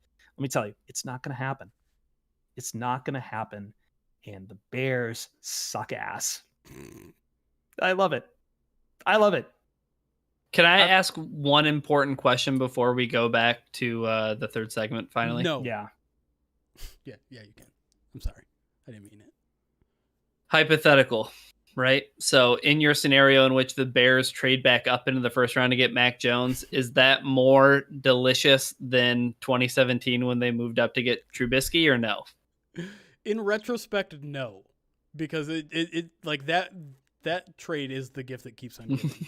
It's still so good. I'm gonna fade Jeremy. I'm going the other way because at this point you've done the damage. Trubisky was getting some hype. I didn't think it was good, and like I think back then we were clowning on the Bears because they passed over Deshaun Watson and not Patrick Mahomes because not a lot of people knew who Mahomes was. But if you're doubling down on your mistake at this point to pull yourself out of the pit and save Ryan Pace's job, if you're doubling down on what you're giving away and trading up to get Mac Jones, that's funnier. That's like just accept your death with grace at that point. Yeah. There is something to be said for making the same mistake again. But at the same time, it's just like we don't know for sure it would be a mistake yet. But it probably would be. And it'd be really funny. It's the Bears. It's the Bears. Of course it would be. Of course it would be a mistake. It's the Bears. Everyone's complaining about my mic. I'm going to turn it up a little bit. Is that better, chat? Oh, yeah, much better. I don't know how that gets. Real quick before we go back to the last segment too, like, what do you guys take on the TV deal? I mean, Chris, I think you put it out there. Like, I don't give a shit about ratings. I don't give a shit about TV money. All I care about is where can I watch the games. And right now Monday night games can be flexed. I don't know if that's starting next year or the year after. Now Amazon is getting Thursday night exclusively, which means football on Twitch, which is awesome. And well, that's I think the big question there is, are they going to have it only for Prime users, or because if that's the case, that's a problem, because you're going from broadcast Fox to pay us $15 a month. Yeah, that's true. But I think the Monday Night Flex, like, that might honestly save Monday Night Football at this point, because Monday night has just been horrific without being able with Sunday night basically stealing their thunder and still flexing. I still think Sunday night will be bigger, but yeah, Monday night I think we'll get some better matchups. Monday night's always a better production too, so I want more NBC broadcasts. It's not even close. You mean Sunday night is the better production? What did I say? Monday night? You said Monday night. Oh, yeah. I am no. Sunday, no, you're totally right. That Sunday night is the better production, though. Yeah. All right. It is funny. I think we are kind of moving. Everyone wants to try to figure out how to do streaming with this thing. And like, we're just not there yet with the NFL. Anyway, let's get back to it. Let's just shop up.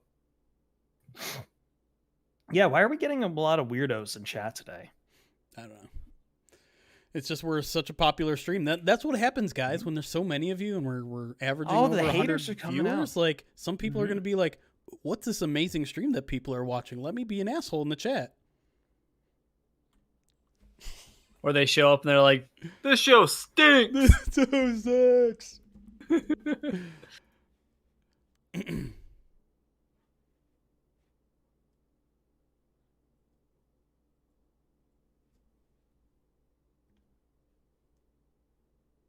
Closing up the shop here on the Pride of Detroit PODcast. It down, and we've covered both sides of the ball now for free agency, and I want to talk about what you guys think this means for the Lions, because we just, the offense, I feel like it looks like the Lions spent a lot of time kind of picking up parts of the offense in free agency, not the offensive line though. And then we look at the defense up front. Lions okay, but the back seven is going to need a bit of work. So I guess, does this change anything for you as far as what the Lions should be targeting in the draft? Or do you have any kind of better or more clarified predictions towards the top of the draft now of what the Lions should be targeting? If you want me to take that one, I think free agency has changed absolutely nothing about the draft. Not a single thing. Not a damn thing. Quarterback is still on the table. Wide receiver is still on the table. Doesn't matter. And you want to know why? Look at the terms of these signings. Tyrell Williams, 1 year. Josh Hill, 1 year. Jamal Williams, 2 years. Tim Boyle, 1 year. 1 year. 1 year. 1 year. 1 year. They're keeping their head afloat for this year. None of these guys are here long term, except for Brockers, essentially. You don't draft so that you're good this year. You don't draft to fill holes for 2021. Yes, they need a linebacker. Yes, they need a corner. Yes, they need a safety. Yes, they need a wide receiver this year. But that's not how you draft. You draft talent for guys in your future. So I don't think anything they've done in free agency should prohibit any position that was part of the conversation before. Period. You're saying that specifically at 7, Jeremy? Really, the entire draft. I mean, we know Brad Holmes can get solid contributors in the 3rd and 4th round. And so if he can get a starter at any position in the 3rd and 4th round, even at running back, I will allow it. Because I just think, I mean, again, like, you're on Kerryon Johnson's last year. Jamal Williams has 2 years left. You don't have a long-term plan there necessarily behind DeAndre Swift. So like literally everything is on the table for every round as long as you're getting good value, period. And I think that's the jumping off point for me, is that when I look at the top of the draft, if you start picking out the guys that will provide the most value at 7, I have an article about it coming out tomorrow on Pride of Detroit for the open thread, but my whole idea is with the Lions, they're getting an opportunity for value to meet need. And I think that wide receiver is absolutely a need. You mentioned, Tyrell Williams, a 1-year deal, Brashad Perryman, a 1-year deal. The Lions don't have a long-term solution at wide receiver. So while yes, there are other positions that are totally worthwhile, taking at number 7, for instance, they could draft a tackle and I would say, oh, all right. So Vaitai is a guard. Yeah. All right. That makes sense. I'm fine with that. Cool. Yeah. But I truly think that the Lions, you want to go with the guard too, you want to go with the wide receiver because you have Jared Goff. Don't you want to put him in a position to be as successful as possible? Getting a speedy wide receiver that can create separation, like a Jamar Chase, like a Devonta Smith, like a don't say it, Kyle Pitts. Now this podcast is in the pits. That's gonna. Oh yes. Okay, so we had Tua talk in the pits, but now pit stop. Oh, yeah, no. yeah. I like it. Oh no, more car talk. Just what this podcast needs, baby. Listen, I learned how to change my oil this pandemic. It might be the most productive I've been this entire calendar year. I'm ready for car talk. This is really early on in the process, Jeremy, and I know that you haven't done a whole bunch of draft research, but is there any guy that you would want the Lions to take at 7 if he was there, even if it meant not trading back and having the opportunity to do so? I think Jamar Chase. I don't know how likely it is he's there, but I mean, if you look at a lot of ways that mock drafts are going as of late, and who knows if that's a reflection of reality or not, but quarterbacks are flying off the damn board. I think I saw 3 today that had quarterback, first 4 picks. And if that's the case, it's not out of the question that Jamar Chase falls to him. I still think he's the top wide receiver in this class, and so he'll probably be the 5th guy off in that scenario. But, if you got a team that needs an offensive tackle and wants to get one right away, Sewell is a guy that could be a top 5 pick too, and maybe someone falls in love with Kyle Pitts and whatever, maybe. So, I'm going to be happy if they grab any of those top 3 receivers. I might come around to Kyle Pitts by the time we hit April. There at 7. But yeah, I don't think there's a lot of wrong answers for the Lions at 7, to be honest. Devonta Smith is rising up. I know he graded he came out 170 at Alabama Pro Day. He does not look just 170 to me though. But that's the only rub of his game, and it's a big rub because there's very little precedent. If he succeeds, he's going to be one of the biggest outliers in wide receiver history in terms of weight. But that's the only knock on him. Yep. I'm fine with it though. Me too. Totally fine with it. I'm fine with a lot of things. Oh, you're a little scared over there, Ryan. Huh? I'm not fine with it. To be honest, I don't want to. Here's what I think is so important for Brad Holmes to build some. Oh, Jeremy's gonna hate this, but build some momentum with this draft. I think there's. All right, I think that there's more, and Jeremy, you wouldn't argue with this, I don't think, but don't you think there's more momentum in team building from year to year versus within the confines of a game?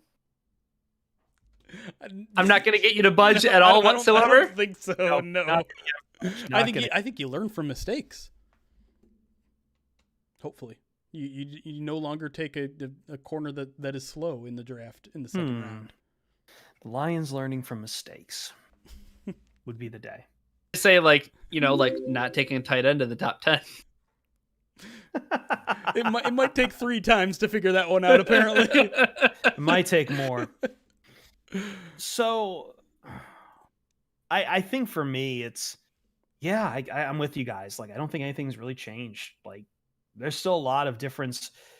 I think the interest in quarterback at the top of the draft probably means the Lions are out when it comes to quarterback, but that's totally fine for me because I'm not really biting on any of them besides Trevor Lawrence. Mm-hmm. And I don't that I'm not believing in Trey Lance right now. I'm just not. Maybe I got to go watch tape and smash myself over the head with a bat or something before I get into that boat. I think another sticking point surrounding the discourse on whether or not to go, with one of the receivers or to take a linebacker like Micah Parsons, I think that is another really interesting dynamic that's going to unfold over the next, however many weeks until the draft, because there's this discussion going on about the value of off-ball linebackers and, well, if the value is to take an offensive player, do you pass on a guy like Parsons, even though we just talked a segment ago about how the Lions have literally brought in 0 linebackers this free agency? Yeah, I could see it.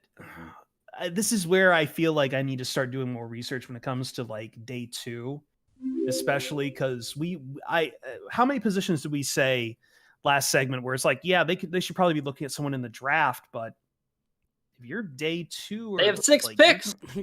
They do, and that's the other story is that comp picks, man.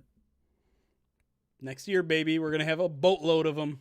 Mm-hmm. Kenny Galladay, thanks, bud. Thanks for the parting gift. But no, I mean, I think part of the equation here too is like we're just a week into free agency. There's a full month before the draft. The Lions are going to sign a handful of guys, a lot of guys, ones that'll probably start, if not, have some sort of rotational role. So like, while that offensive line depth looks really bad right now, they'll probably add a body before the draft. While linebacker looks horrible right now, they'll add a body before draft. I think they add a corner and a safety before the draft, maybe multiple of both. So, you don't want to, like always, the strategy is to make sure you fill needs in free agency, you get talent in the draft. And that goes especially for a team in rebuild. You're not trying to build a team that's ready right now through the draft. You don't need to fill those immediate needs in the draft because these are guys that you are hoping are hitting their strides 2-3 years down the line when this team's actually really, really good.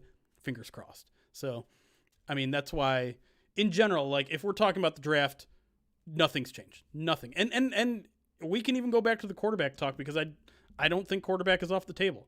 I don't want to see them get aggressive and trade up because I think those future assets are important to a rebuild, important to building a team. Mike Payton had an article today. It's important to build a team too. We can't just throw all our resources into the new quarterback and expect, hey, he's our new savior. Suddenly he's good. We just got rid of a pretty good quarterback and it didn't bring us a lot of team success. So let's use all these fun new things that Stafford got us and make sure we get a team.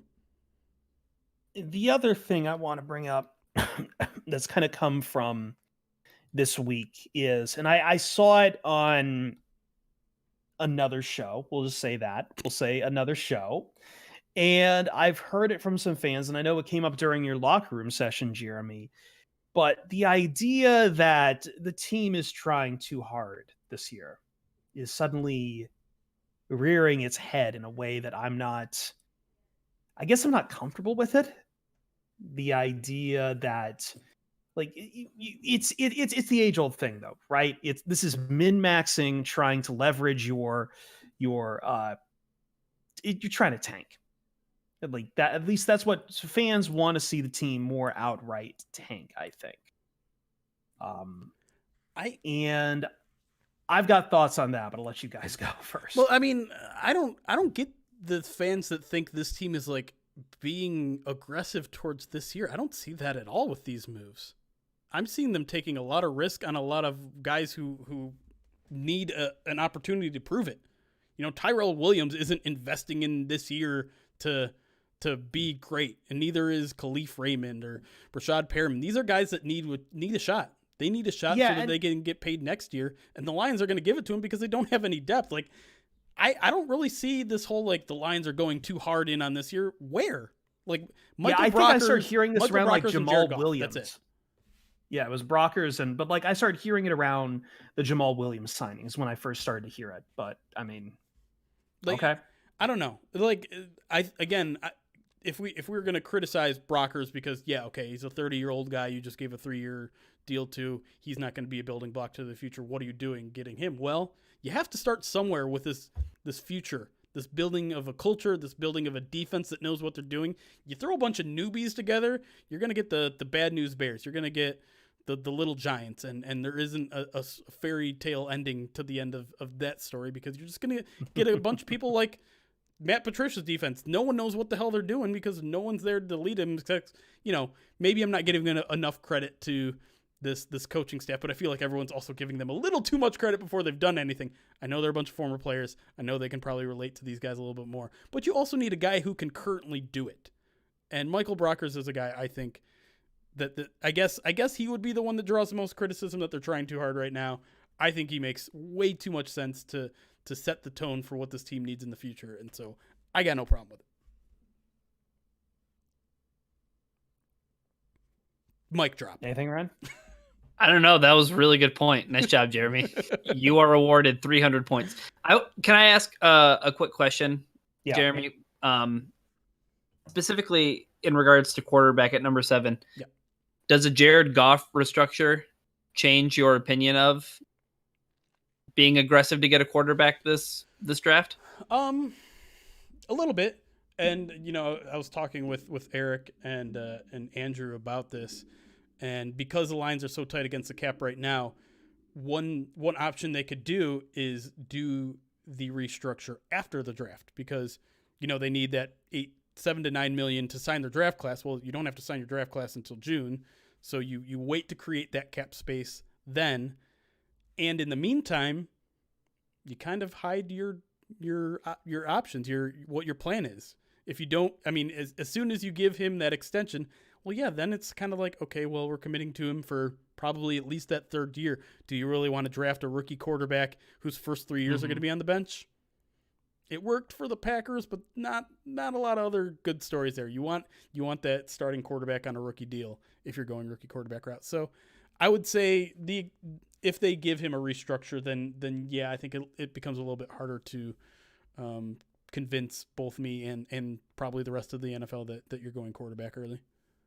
Yeah, I think that's a great point. Is that it? Are we done? Did we? No, solve the offseason? I'm trying to figure out how to like transition back now. Like, I wanted to go back to the other point. Now I kind of feel like we're just bouncing around now. I think we solved all of the world's problems.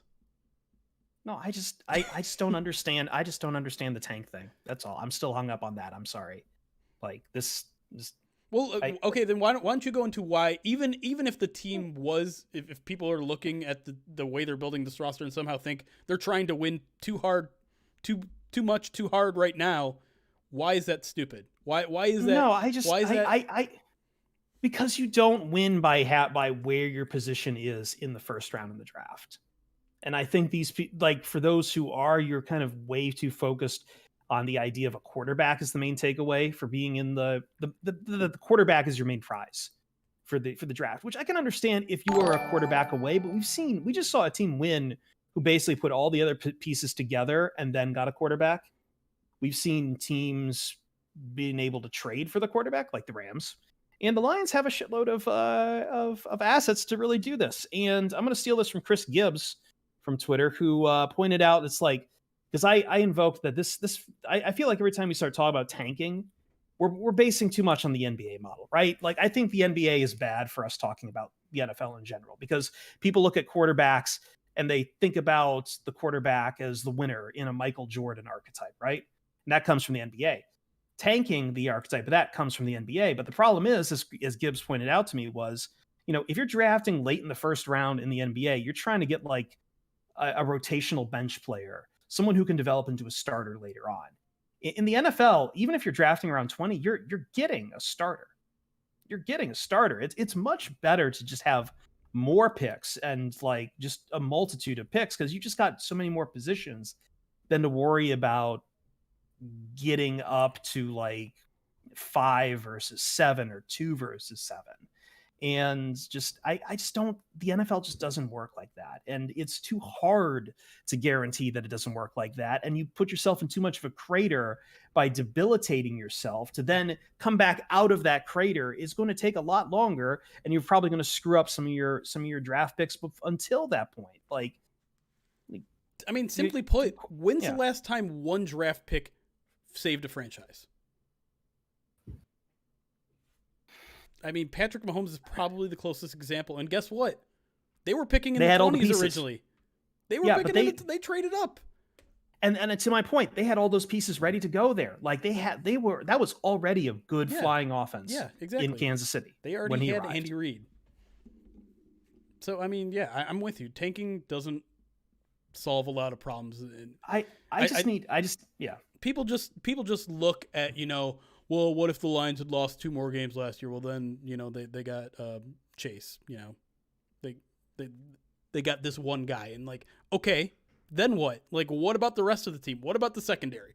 What about the wide receivers? Like, where are they with the rest of the team? Like, Chase Young does not save everything.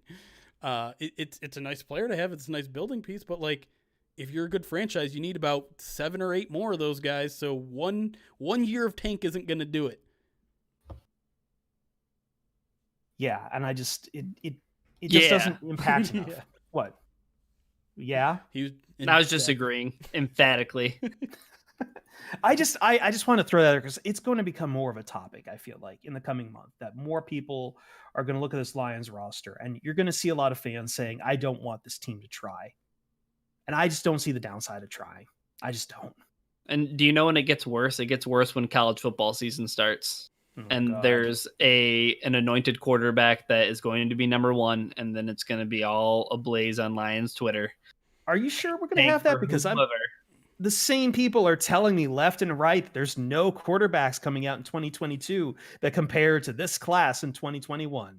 Happens every single year, doesn't it? Every single year. Without fail, because they don't realize what the transfer portal is. Like, I consider myself someone who's at least like tuned in adjacently from college football. And like, I didn't know who Zach Wilson was 2 years ago. Now he's going to be the second round in the draft. Come on. Yeah, you're going to see like JT Daniels finally get to start at Georgia this year. Like a guy who was really vaunted coming out of high school, who never got like a good chance to start at USC because of injuries. We're going to see a bunch of guys like only play 1 year starter now in college between that and the transfer portal. Like, personally, I think everyone in college football is going to suck next year. Especially Michigan. Okay, that was unnecessary. We're a basketball school. We're a basketball school. Basketball school. You know what? As a guy who went to USC, I'm right there with Jeremy. Actually, I'm right there with. All right, I think we wrap it up there. That was fun. We'll have more fun next podcast, and we'll probably look towards what happens next. And as Jeremy says, there's going to be a lot more of the free agency to come. I just feel like we got the big flurry out of the way this week. Wave 1 complete. We won the off season, ladies and gentlemen. For myself, find me on Twitter. Oh, God. Find myself on Twitter at Chris Perfett, PERFETT. Jeremy's at Detroit on Lion. Ryan Matthews at Ryan_POD. We'll catch you next time. Go Lions. Okay. All right, chat. We'll hang around for a little bit here. Probably not too long because I am sweating because it's actually nice outside and I haven't used the air conditioner in a year. You're wetting? You're wetting? My what? You're wetting? Sweating? Oh, sweating. Okay. I heard you say I'm wetting. And I was wetting. Like, yeah. Your chair? Your gamer chair? You should get up and go to the bathroom. Don't wink at me. Okay. All right. My battery's at 2%, so I'm leaving regardless. All right, bye, Ryan. Don't wet yourself. Why are you the way you are? Let me catch up on alerts really quick. Patman with the 100 bits says Chris is just embracing the role of supervillain. I am assuming that's a mask my heel thing. turn. I've always been the heel on this podcast. What are you talking about? Then we got a whole bunch of follows here. Jord 5K, thank you for the follow. Tom Wright with the follow. Crow Dog with the follow. Evil Chicken with the subscription over on YouTube. And Big Gal 1958 with the 7 months says, "Wow, it was just yesterday, right?" Our Twitch page has really popped off in about the last 7 months, so you joined at the exact right time. Oh yeah, no, this has been big, and I know I've been busy with work, but I keep talking to Jeremy. I'm like, hey, I want to like do some other stuff. Are we getting okay, CJ Craig, CJ Craig with the 5 gifted subs. J-Set, Silly Willy, the Bomb Tom Body, Shooty Dukes, and No, that's the Bomb Tombadil. Like it's I don't know someone's who that is. rearranging Tom Bombadil. Like he's not a I don't know who nerd. that He wouldn't know. That's not me. Um, And then 100 bits from Big L for the hype train, which puts is us now in the activated. hype train, as Yonkers also subscribes to Prime. For 3 months. 3 months, Yonkers. Wisco around. Lion fan wants to ask, when does the Save the Stash campaign come back? I think we're gonna kick it back off because if I'm not mistaken, so we raised $2,000 for Austin back during the winter crisis storm. over there. Yeah.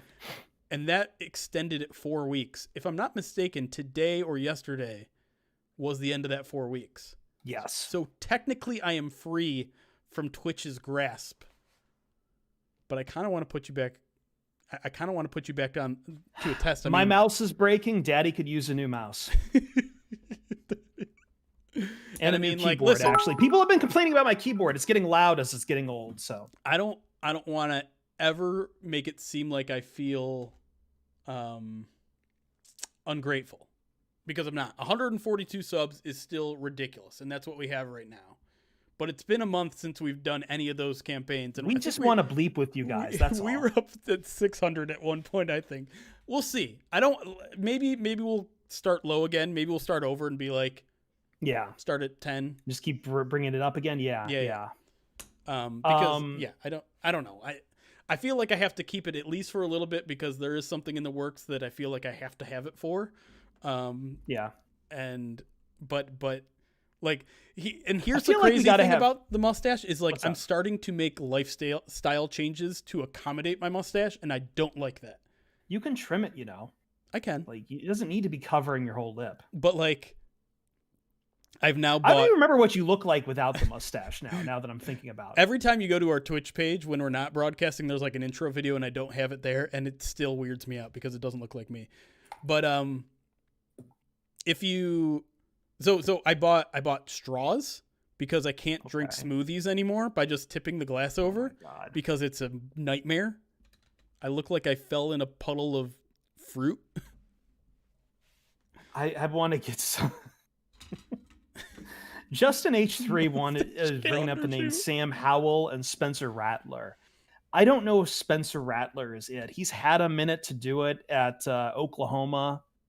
I'm not totally sold. Sam Howell, you'll forgive me. I still have some PTSD about the last quarterback people drafted out of North Carolina. If you guys are asking me to scout the 2022 quarterbacks class, you have come to the wrong place, my friend. No, I'm that's just my quick takes. I mean, I could be wrong. We'll have to see how they play in 2021. I mean, Rattler, Oklahoma's always a high-flying offense, so that's pretty cool. I don't know much about North Carolina. I'm really not watching UNC football that much. I will try to make an effort to do it.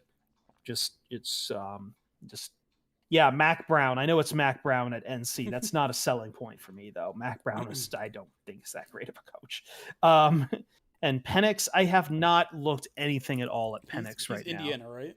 Yeah, Indiana. Michael Penix Jr. Yeah. I do know. Weird. Well, I remember. Actually, you know what? I know Penix because he had a phenomenal. Like he was the guy who was making those kind of crazy runs for like Indiana, and like he had the last second touchdown for Indiana that kept them winning.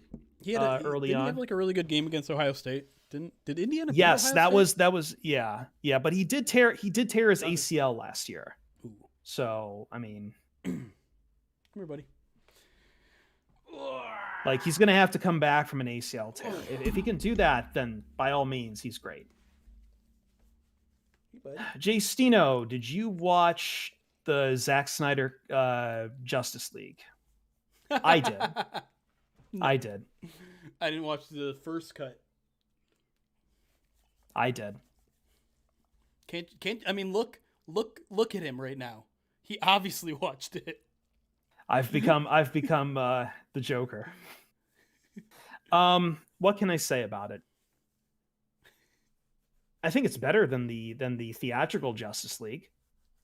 I don't know if it's worth 4 hours. I think there's a third cut that can be made by taking the 4 hour Zack Snyder cut and chopping it down and resequencing a few things.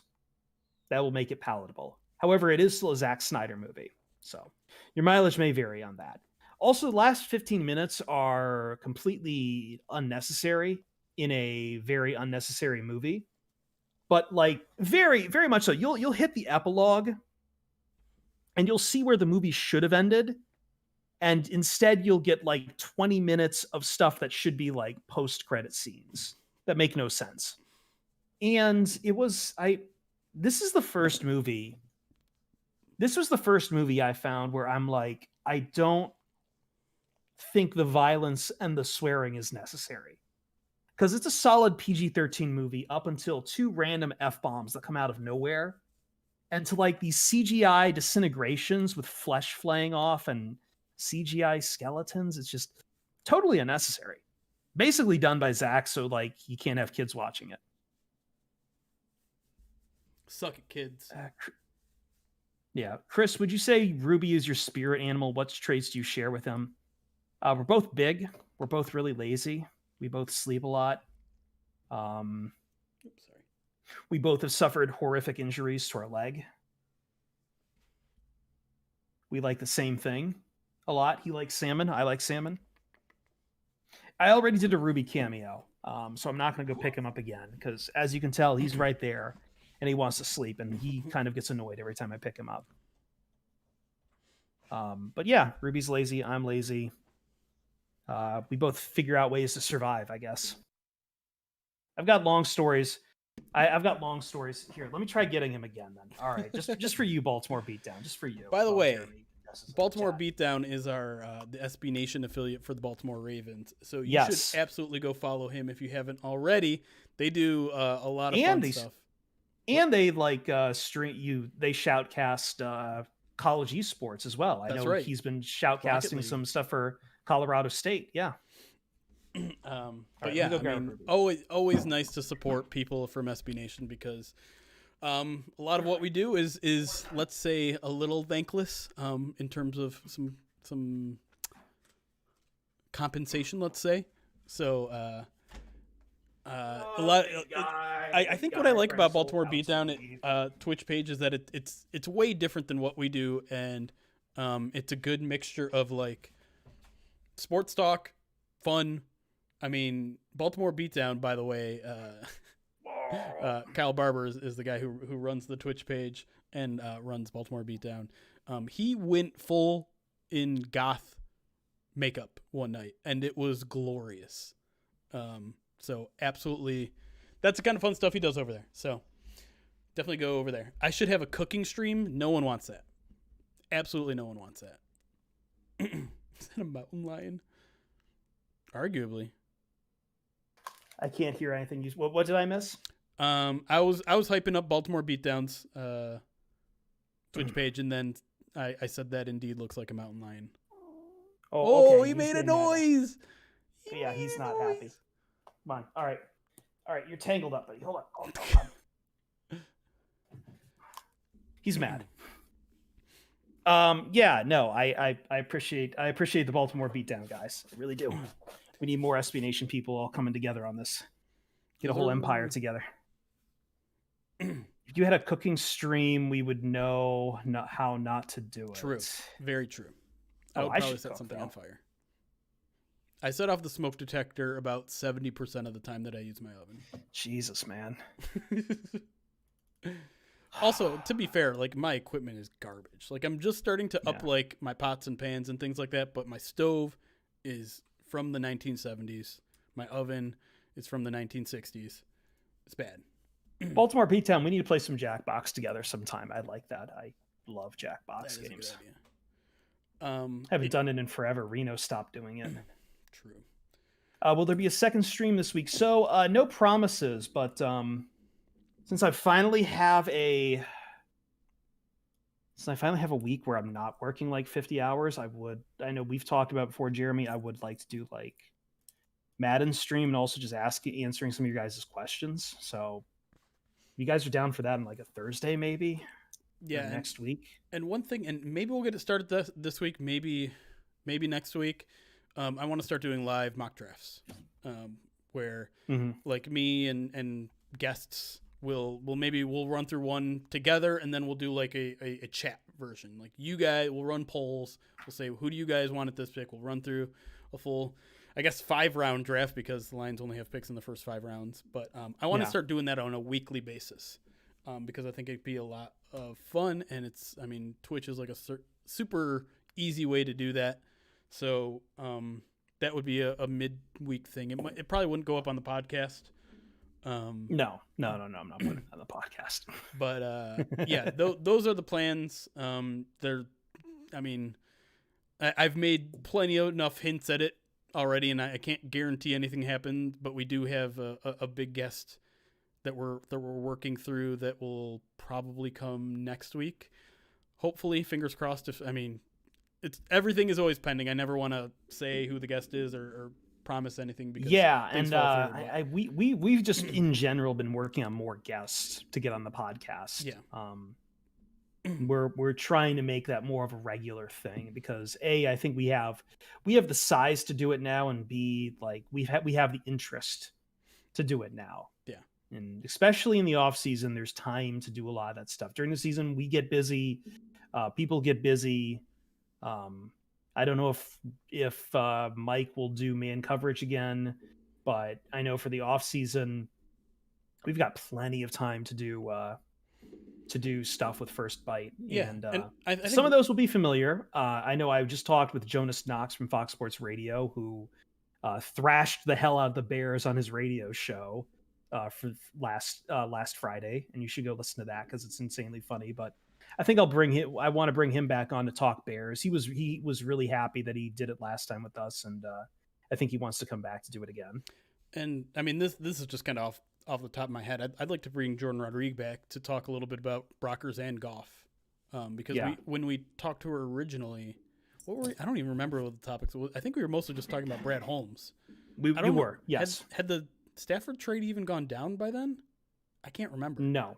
It was a little bit later. So I might have another LA. I have another LA guest I've been working on, but I put it on the back burner just because we've been getting Deuce and mystery guest. Yeah.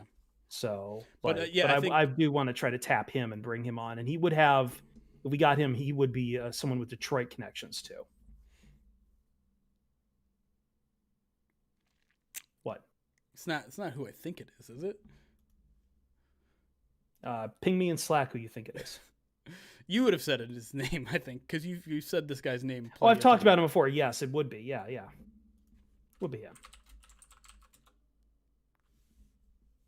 That one? Oh, no. Okay. No. Okay. That's what. Okay. No. It's not no, Matthew hold Stafford. on. I can legitimately say we will not there. have Matthew I sent you the name. Okay. That's right. Yeah. Yeah, that would no. Be but yeah, I just want to say, like, First Bite, I think that's the direction we'll take in the off season, at least like over the next month or two, is try to get people from team coverage of new players, right? So that they can give us kind of it's the same kind of thing we did with the GM and coaching. Yeah, and when we get experts on these guys. And when we get late into July, we're going to start previewing at some point we will, as I said, we're going to have Jonas Knox on for the Chicago Bears if he has time for it. And I think we'll try to get the rest of the NFC North just because people are always curious how the rest of the division does, Jeremy. Right. And, maybe if there's some other teams you want to preview before the season itself Nick what are you Harris. giggling about? Just Chad is trying to guess some of the guests, and they're just coming up with the most. Is Nick Harris is the old punter, right? That's who. Do I have that right? Yeah. You know what? I vibe with Conrad 66 has been my spirit animal of our list of our watchers right now because I would like to have Jack Fox on to talk about punts. No, I would come down with the flu that day. All right, I'll do it. Muehlbach would be fun. Muehlbach's actually a really kind of shy guy, any time he gets requested for like a media appearance or step in front of a podium, his first words every single time is like, "I don't know why you guys want me." What do I have to say to you guys that I haven't said in the past 50 years? I will say someone in this chat has said the correct person. What? Of what? Of the guests that we are more than likely going to have next week. Oh, yes. I saw that already. I wasn't gonna say anything though. I mean, we've made plenty of hints that it shouldn't be that hard to figure it out. Confirmed Roger Goodell. Yeah. Yes. I almost had an opportunity to interview Roger Goodell last year through not for Pride of Detroit, for something else, but that fell through at the last minute because I think because of COVID or something. But yeah. All right. I think it's time to close things up, chat. You guys are being ridiculous. I love y'all, but y'all being ridiculous. So let's go find someone to raid real quick. Unless my raid button isn't going to work, in which case, oh, there we go. We got the Renos. Both of them are streaming right now. Wow, there's not a lot of people live right now. I really only have one page of live followers. Yeah, mine is pretty low too. I will say real quick, if any of you guys are streamers out there, please reach out to us in our Discord.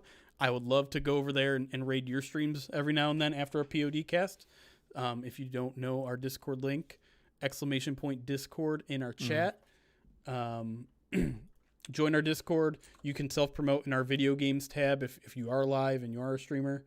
But yeah, we like to help out our Lions family here. So if you have a Twitch stream or a YouTube stream that you like, I don't know if you can raid on YouTube, so I probably can't help that out too much. But if you have a Twitch stream, I like to raid you guys. So Reno the wife, is that where we're going? Yep. All right. They both because they're all doing Fall Guys together. I see them in their Discord. They're all doing it together. So all right, you throwing it to the wife and not Alex is going to make it more funny. Perfect. Let's go see Reno the wife. Thank you again for everyone for all the subs today. I think we had about 15-20 subs today. You guys are amazing with that. Love you guys. We'll see if we have a midweek podcast. Maybe I can pull in a guest real quick. Don't have a lot else on the table, to be honest, so maybe. Yeah. And then Saturdays, Locker Room. If you don't have the Locker Room app, if you have an iOS device, download it. Join us 10:30 a.m. Follow Pride of Detroit. You can join us then. Ask us live questions. You can join us on stream. Literally have your voice heard. All that sort of fun stuff. But that's all I got tonight. That's all we got. We'll see you soon. Bye, guys. Raid complete. Okay. All right. YouTube, I got nothing to say to you guys. Bye.